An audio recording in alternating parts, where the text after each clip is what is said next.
Hello everyone and welcome back to my channel, Alex here. So today I thought I'd do something a little bit different and react to the new Ontario licensing exam for teachers. So this exam hasn't really been talked about much in the public sphere as it hasn't actually really been used yet since it came out in March 2020, however has been pretty much shut down throughout the entirety of the global pandemic. So I thought I would take some time and go over it a little bit and talk about it. And just as a disclaimer, all of the content that I'm going to be covering today is publicly available, so I'm not breaking any form of trademark or copyright laws or breaking any of the college guidelines. So I just wanted to let you know that ahead of time. And if you want to find out any of this information for yourself or are going to be taking this exam in the near future, please go ahead and find the links down in the description below or comment any questions you have about the test and I'll do my best to answer them. So with that said, let's get into it. Alright, so I'm here on the homepage of the licensing exam site, and we're going to go through it one by one, but as you can see here, so it does say that this math proficiency test, or the licensing exam, is a requirement for everyone who wants to become certified on or after the March 31st, 2020 deadline.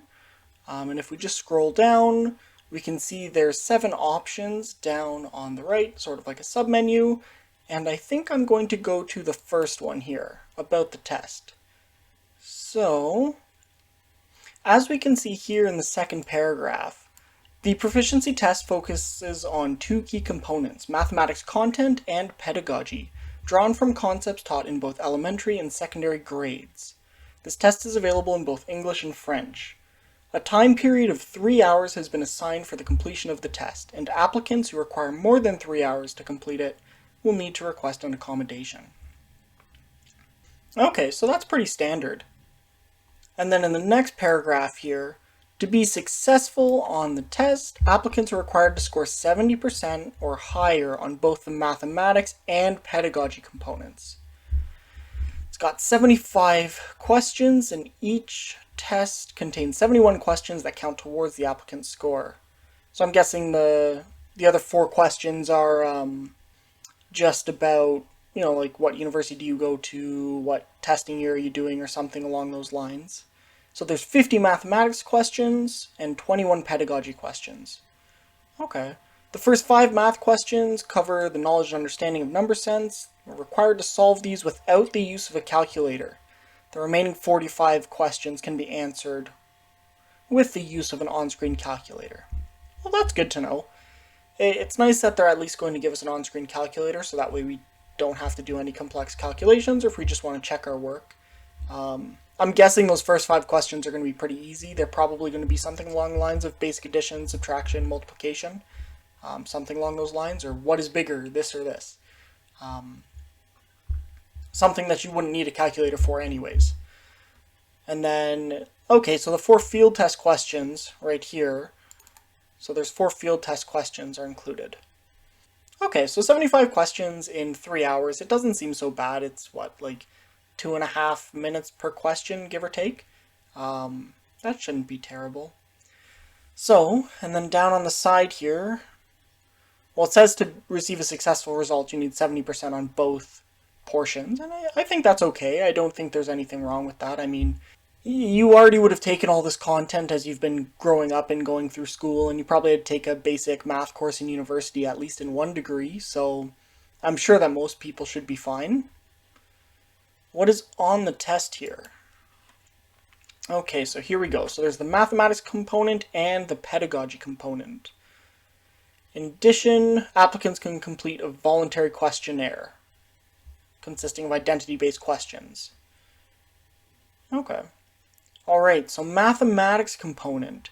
So the mathematics content component for the MPT includes mathematical content from the math documents, grades 3 to 9. Okay.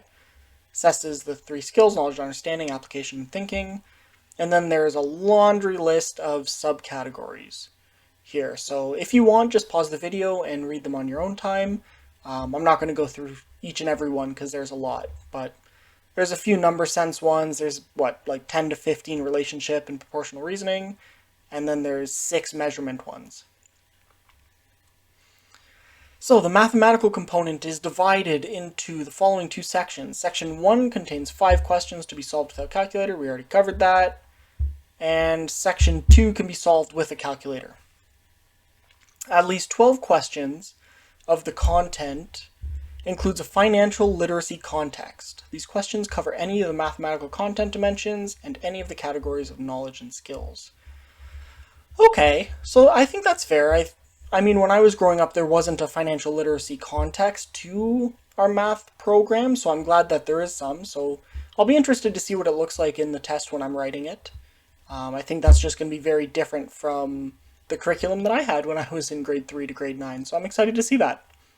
And then there are the 2 linked documents, which is nice because I actually haven't even seen the Ontario math documents yet because I've only been looking through the science ones.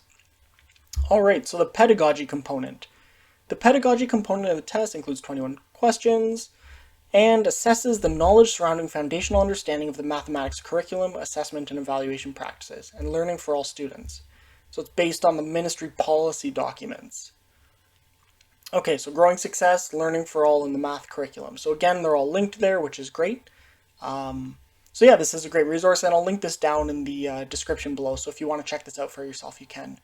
And then I guess let's click on this View the MPT Blueprint. Now I'm not sure if I can show you what comes next because it might be confidential information, but I'm hoping it's not. So hopefully this isn't the end of the video. So with that said, I guess let's go and see this. Alright, so it took us to a 28-page PDF document, and I've sort of looked through the first couple pages, but I haven't actually read anything yet, so we're going to go through it together. And yeah, it's all publicly available content, and it's readily accessible and doesn't contain any confidential information. So this portion, I guess, is going to be mostly for the people who want to know more about the test and what's contained in it, and just sort of use this as a resource for that. Alright, so if we scroll down, we've got a couple of table of contents pages and an overview page. So the components, we already read this just earlier. So big ideas in mathematics. The test is not intended to assess all the mathematical skills and knowledge from grade 3 through 9. Nice. The assessment items that comprise mathematics content components are based on the core understandings, otherwise known as the big ideas surrounding the content dimensions in mathematics. Alright. The MPT is developed on the principle that it is critical for teachers to have a good grasp on how mathematical concepts are interconnected through overarching big ideas. They need to understand the big ideas of mathematics and be able to represent math as a coherent and connected enterprise. So there's the 3 overarching big ideas: number sense, relationships and proportional reasoning, and measurement. Okay, so for those of you who don't know, inside the curriculum documents, the Ontario curriculum documents, each of the units within a grade has the overarching big ideas that are discussed throughout all of the specific expectations. So it's nice that we're not being asked to know every single thing from grades 3 through 9, just because that'd be a lot, especially for people who haven't revisited it in a while. Even though I'm sure it's not too hard, it's still time and, you know, a lot to know. So it shouldn't be terrible. The assessment model, number of items, we've already discussed that. And then here again is the subcategories of everything that I already sort of touched on the first page. The skills, financial literacy. Alright, and then here is a breakdown. So 32% of the 50 questions are going to be number sense, 54 are going to be relationships and proportional reasoning, and 14% are going to be measurement. Okay. 40% are going to be knowledge and understanding questions. That'd be basic addition, multiplication, specific concepts, something along those lines. Application, I'd have to assume, is going to be calculate the area of this or calculate the perimeter of this, something along those lines. And that's probably where the on-screen calculator is going to be used a lot of.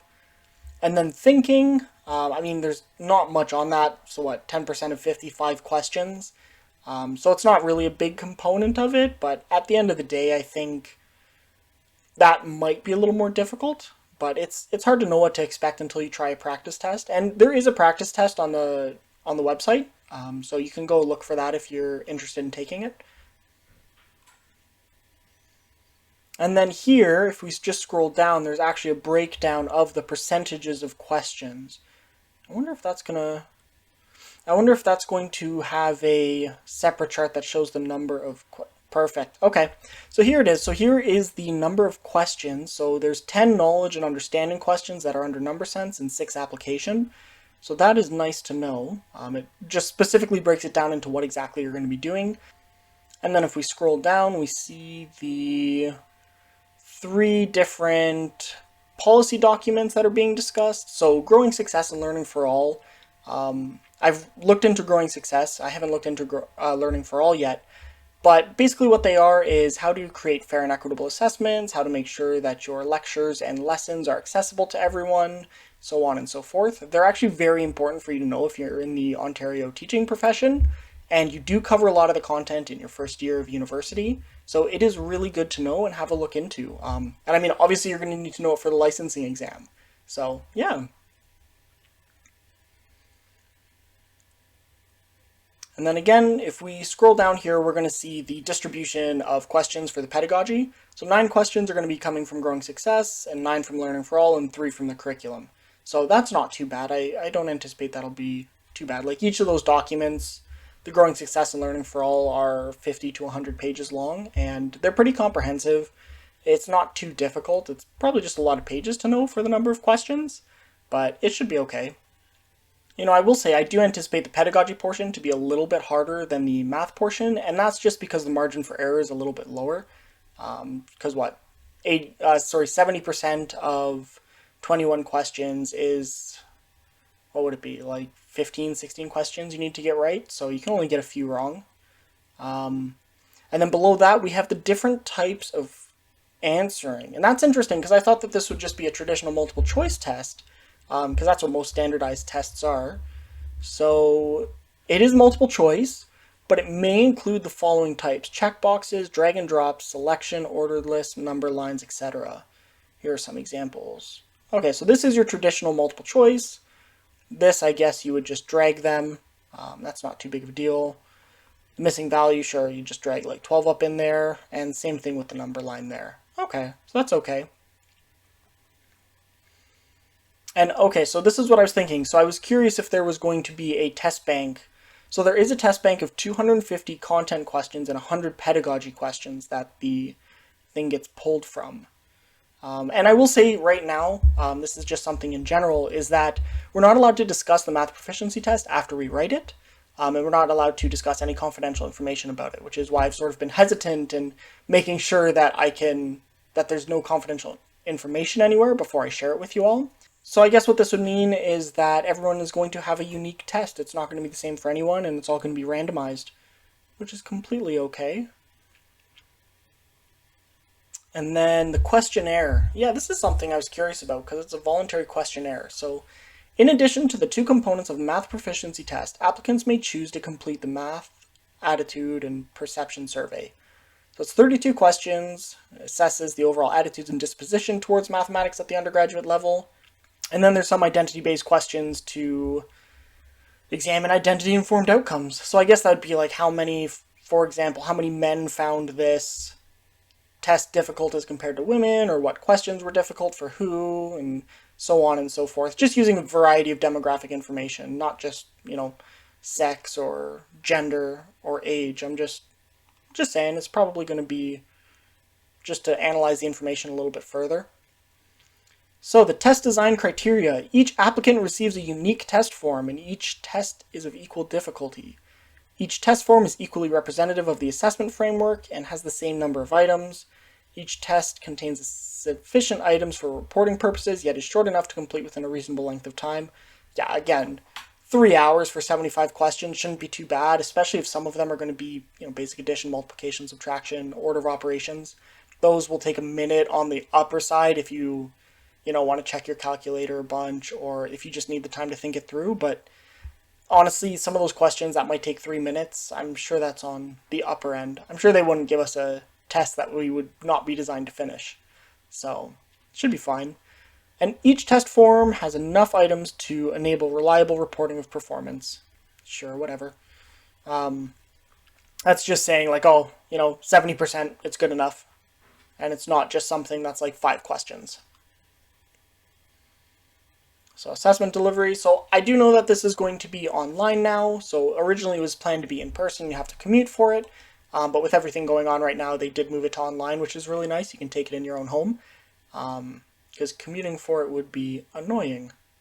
Or just not necessarily annoying. You might end up going to a university that you actually don't normally go to and having to look around for the testing site and everything.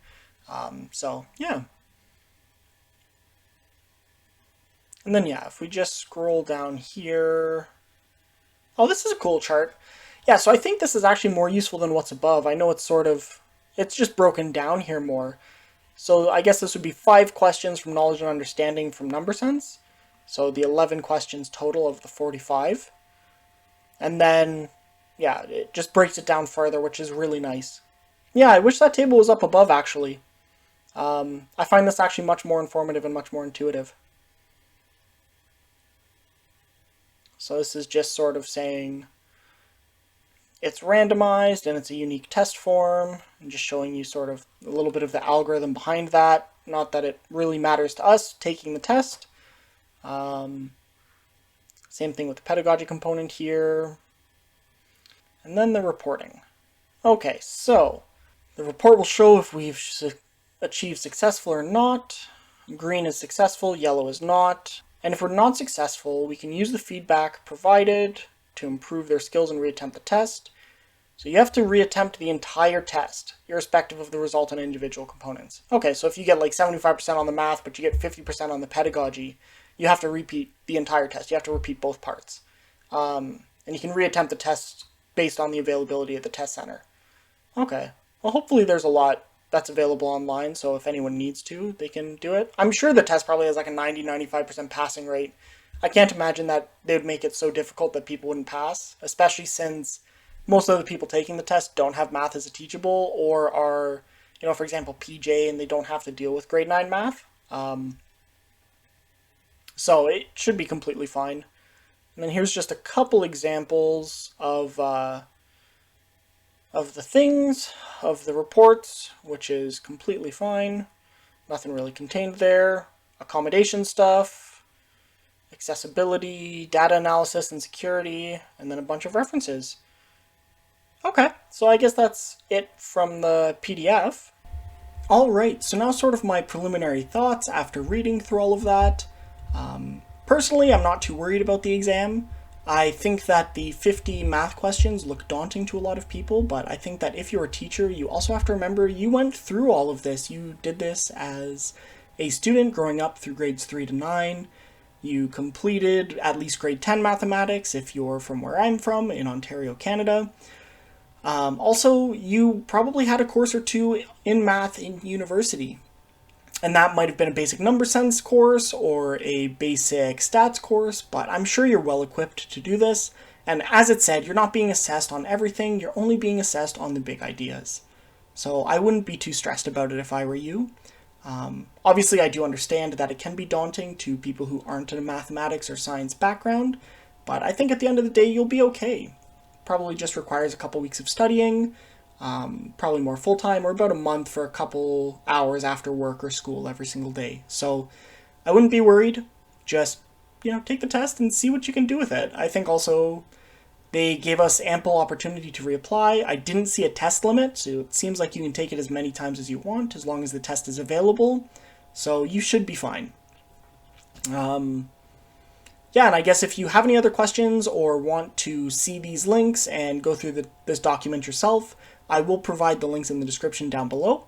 And then if you have any questions, I can try my best to answer them.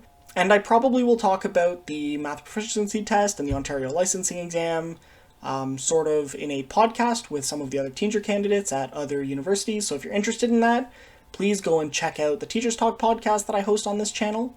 We do talk about various things from first year university and our community placements or comparing different colleges, so on and so forth. So if you're a teacher candidate, I highly recommend checking it out.